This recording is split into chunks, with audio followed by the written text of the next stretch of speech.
Good morning, class 4th. Welcome to your maths class. Today we are starting a new exercise which is exercise 6b. देखिए students, exercise 6b के अंदर हम factors के बारे में पढ़ने वाले हैं. तो फर्स्टली हमें ये जानना पड़ेगा कि फैक्टर्स होते क्या है ना. तो factors are the numbers which exactly divide any given number. Factors वो नंबर होते हैं जो किसी गिवन नंबर को एग्जैक्टली डिवाइड करते हैं. मतलब फैक्टर से अगर किसी नंबर को डिवाइड करेंगे तो रिमाइंडर हमेशा ज़ीरो आएगा. For example 21 into 1, 21 multiply by 1 equals to 21 होता है. 3 7 ज़ा 21 होता है. तो हम ये कह सकते हैं 21 जो है वो एग्जैक्टली डिविजिबल होगा 1 से, 3 से और 7 से और 21 से. तो 1, 3, 7 और 21 ऐसे नंबर्स हैं जिनसे अगर 21 को डिवाइड किया जाए तो हमेशा रिमाइंडर ज़ीरो आएगा. तो यही नंबर्स 1, 3, 7 और 21 क्या हो गए, 21 के फैक्टर्स हो गए. तो यहाँ पर आप फिट कर लो इसको. Factors are the numbers. Factors वो नंबर होते हैं which exactly divide any given number. और यहाँ पर एनी गिवन नंबर क्या है, 21 is a given number and factors क्या हैं 1, 3, 7 एंड 21. राइट. तो ये चीज़ आपको ध्यान रखनी है. अब यहाँ पर आपको बोला है फैक्टर्स और डिविजर्स. What is factor? अभी हमने पढ़ा factor is a number which divides the given number exactly without leaving any reminder. मतलब रिमाइंडर ज़ीरो बचेगा. Divide 55 by 5 and check if 5 is a factor of 55 or not. तो बहुत ही simple है. आप क्या करोगे, 55 को डिवाइड करोगे 5 से और ऑब्वियस सी बात है 5 को अगर हम 11 टाइम्स कर देंगे तो 55 आएगा. तो ये फुल्ली डिविजिबल है ना. तो इसीलिए 5 जो है 55 का फैक्टर है. नेक्स्ट देखिए, except 1 right all the factors of 35. 1 के अलावा आपको 35 के सारे फैक्टर्स लिखने हैं. मतलब 35 किस किस टेबल में आता है वो टेबल्स आपको लिखनी है. तो ऐसी टेबल्स कौन कौन सी हैं, एक तो है 7 और एक है 5 और एक है 35 है ना. तो 35 के फैक्टर्स कौन कौन से हो गए, 5, 7 और 35. Next, check whether 5 is a factor of 42 और नॉट. देखिए बच्चों, 5 8 ज़ा 40 होता है, रिमाइंडर बच गया 2. तो इन दैट केस अगर हमारे पास रिमाइंडर ज़ीरो नहीं आ रहा है, रिमाइंडर 2 आ रहा है, इसीलिए 5 जो है फैक्टर नहीं है 42 का. यहाँ पर हमें फैक्टर्स की प्रॉपर्टीज़ दी हैं. तो देखो 1 is a factor of every number. 1 जो है हर नंबर का फैक्टर होता ही है. Every number is a factor of itself. Her number, जो भी नंबर गिवन है वो खुद की टेबल में तो आता ही है ना 1 टाइम्स. तो इसीलिए हर नंबर खुद का फैक्टर होता ही है. Next, every factor of a number is either less than और equal to the given number. किसी भी नंबर का जो फैक्टर होता है या तो वो दिए हुए नंबर से कम होता है या फिर उसके बराबर होता है. इसका मतलब ये है कि फैक्टर जो है वो कभी भी ज़्यादा नहीं हो सकता, बड़ा नहीं हो सकता गिवन नंबर से.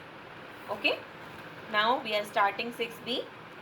देखिए, can a factor of the number be greater than the number. तो आंसर हो गया नो. अभी हमने प्रॉपर्टी में पढ़ा या तो कम होता है या फिर बराबर. To check if a number is a factor of the other, हम क्या करते हैं, डिवाइड करते हैं. फैक्टर को जानने के लिए हम क्या करते हैं, डिवाइड करते हैं. The number of factor of a number is unlimited या लिमिटेड. तो इस केस में ये लिमिटेड होगा क्योंकि ऐसी कुछ ही टेबल्स होती हैं जिनसे गिवन नंबर पूरी तरह डिवाइड हो जाता है. 1 इज़ अ फैक्टर और मल्टीपल ऑफ एवरी नंबर. तो 1 जो है वो फैक्टर होता है ना कि मल्टीपल. नेक्स्ट आगे बढ़ रहे हैं. Fill in the blanks. देखिए 7 इंटू 8 इक्वल्स टू 56, तो 7 और 8 जो हैं वो क्या हो गए, फैक्टर हो गए 56 के। नेक्स्ट 9 3 ज़ा 27, तो यहाँ पर क्या आ गया, 9 एंड 3 आर फैक्टर्स ऑफ 27। 1 2 20 के फैक्टर्स लिखने हैं, 1 2 4 5 10 20। 1 is a factor of every number. The greatest factor of a number is number itself. When a number is divided by its factor, there is no remainder left. अब यहाँ पे आपको circle करना है the number in which the first number is the factor of second. तो इन सभी cases में आपको क्या करना है, गिवन नंबर जो छोटा नंबर है उसको बड़े नंबर को छोटे नंबर से डिवाइड करना है ना। 36 है, 4 9 ज़ा 36 होता है ना। और जिसमें केस में रिमाइंडर 0 आ रहा है वो सभी नंबर्स आपके कैसे हो गए, फैक्टर हो जाएंगे। ठीक है। Circle the numbers that have 3 as a factor. अब यहाँ पे आपको चेक करना है कि 3 किस किस का फैक्टर है। तो आप क्या करोगे, ये सारे जो गिवन नंबर्स हैं है ना, उनको डिवाइड करोगे 3 से, और अगर रिमाइंडर आपका 0 आ जाता है तो वो फैक्टर है, अदरवाइज 3 फैक्टर नहीं होगा गिवन नंबर का। Next 9 is a factor of which of these number. आपको बताना है 9 इनमें से किस नंबर का फैक्टर है। तो आप क्या करोगे, 9 से इन गिवन नंबर्स को डिवाइड करोगे।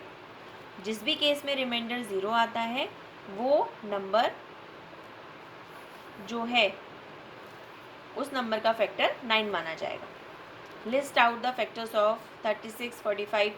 तो आपको यहाँ पर फैक्टर्स निकालने हैं। आपको इसका मतलब ये बताना है कि 36 किस किस टेबल में आता है। तो देखो बच्चों, हमें ऐसे क्वेश्चंस कैसे सॉल्व करने हैं। देखिए, जैसे हमें 36 का निकालना है, तो सबसे पहले हमने ये प्रॉपर्टी में पढ़ा था कि 1 तो सभी का फैक्टर होता ही है। तो 1 मल्टीप्लाई बाय 36 आता है। अब 2 की टेबल चेक करी, 2 की टेबल चेक करते टाइम 2 मल्टीप्लाई बाय 18 भी 36 आता है। 3 की टेबल चेक करी, देन 3 मल्टीप्लाई बाय 12 36 आ गया। 4 की टेबल चेक कर ली, 4 9 ज़ा 36 आया। 5 की टेबल में 36 नहीं आता है ना। 5 7 ज़ा 35 होता है, तो 5 की टेबल में नहीं आएगा। नेक्स्ट 6 की टेबल चेक करी, 6 6 ज़ा 36, राइट। देखो बच्चों, जब कभी भी राइट, ये आपकी लेफ्ट साइड है, ये आपकी राइट साइड है ना। तो जब कभी भी राइट साइड में कोई डिजिट ऐसी आ जाए मल्टीप्लाई करते करते, अगर राइट और लेफ्ट साइड में सेम नंबर आ जाए, जैसे यहाँ पर 6 आ रहा है और यहाँ पे भी 6 आ रहा है, तो ऐसे केस में आप फिर आगे नहीं करोगे। आप क्या करोगे, हमें सारे फैक्टर्स मिल चुके हैं। देखो यहाँ पर आप 1 2 3 4 6, अब यहाँ पे 6 को छोड़ दिया, 9 12 18 और 36 है ना। ये सभी हमारे फैक्टर्स हो जाएंगे 36 के। सारी टेबल्स पूरी चेक करने की ज़रूरत नहीं है। देखो एक और चीज़ बताती हूँ, यहाँ पर देखो 1 मल्टीप्लाई बाय 45 के फैक्टर्स कर रहे हैं हम। देन हम 2 की टेबल में 45 नहीं आता तो 2 छोड़ दिया, नेक्स्ट 3 आ गया। फिर 4 की टेबल में भी नहीं आता, देन 5 9 ज़ा 45। अब देखो नेक्स्ट हमने चेक किया, 6 की टेबल में 45 नहीं आता, 7 की टेबल में 45 नहीं आता, 8 की टेबल में भी नहीं आता, 9 की टेबल में आता है, 9 5 ज़ा। तो अब देखो यहाँ पर सेम नंबर 9 आ रहा था, तो 9 जैसे ही आ जाए, मतलब राइट साइड और लेफ्ट साइड में अगर आपको सेम डिजिट दिख जाए तो वहीं पर आप स्टॉप कर दीजिए टेबल्स को चेक करना। Just right it down, 1 3 5 9 15 and 45। फिर उसके बाद रिपीट मत कीजिए, ओके। सेम ऐसे ही हमें प्रोसेस करना है सभी में, और आप ये एक्सरसाइज कर पाओगे. Okay students, we will meet in next class. Till then bye.